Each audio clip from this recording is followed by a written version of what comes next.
This may not sit right with some people, but confusion is a part of this walk with God. Yes, you're going to be confused. You're going to have no clue some days. Like, you're just going to wake up and be absolutely clueless. Like, God, where are you taking me? What is becoming of my life? What's happened to the promises you had for me? You said I was going to be this at this age. You said I was going to be that. You promised me this. Somebody laid their hands and prophesied on me. You know, when I got called to the faith, I knew I had this huge calling on my life, and nothing is looking like it, God.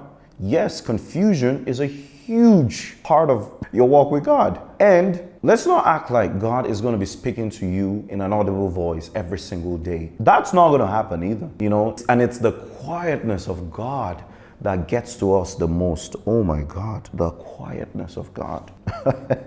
And a lot of you know exactly what I'm talking about. The quietness of God. Joseph was in prison for a long time with no explanation. The moment he got a glimmer of hope, that hope was snatched away. You guys remember when, you know, he interpreted someone's dream and the person was going to leave the prison and he said, please tell Pharaoh that I'm here and I didn't do anything.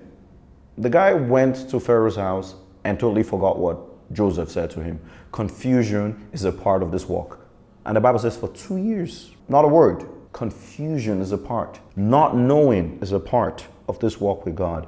Listen, I'm not one of these faith people who just have faith all the time, right? Like, just know everything's going to be fine all the time. Sometimes I'm like, no, Lord. Like, this is not looking like everything is going to be fine. There's men of God who had to run for their lives. Paul had to be dropped down through a basket and fled to the wilderness for 3 years. Everything is not always going to be fine, you know? But then there's the other side. I know you get to the good side, right? I'm getting to the good side. In your confusion, what you do with that confusion is the most important part. And your walk with God, let me even put it this way, you're mostly going to be confused. Yeah, I said it. You are mostly going to be confused. It is what you do with that confusion. Go look at the life of the disciples. Just go study their lives and what happened. They couldn't catch a break. They're after them.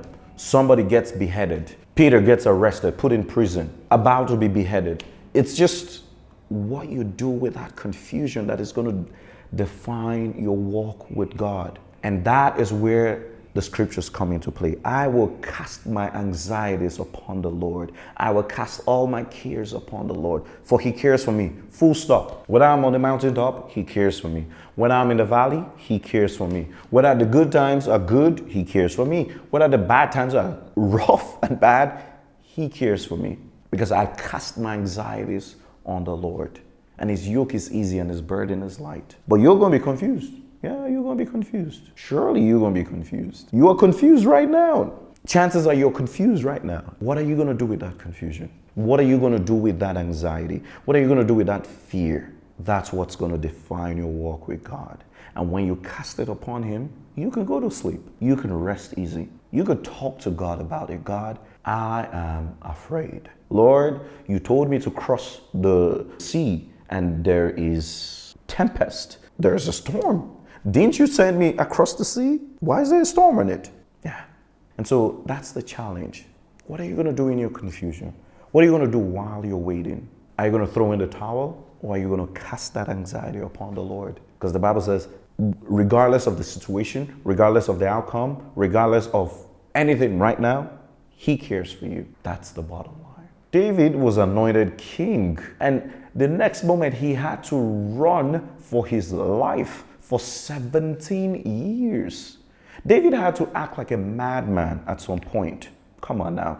A man after God's own heart. He had to lie. He had to act like an imbecile while he was called by God, while he was a king.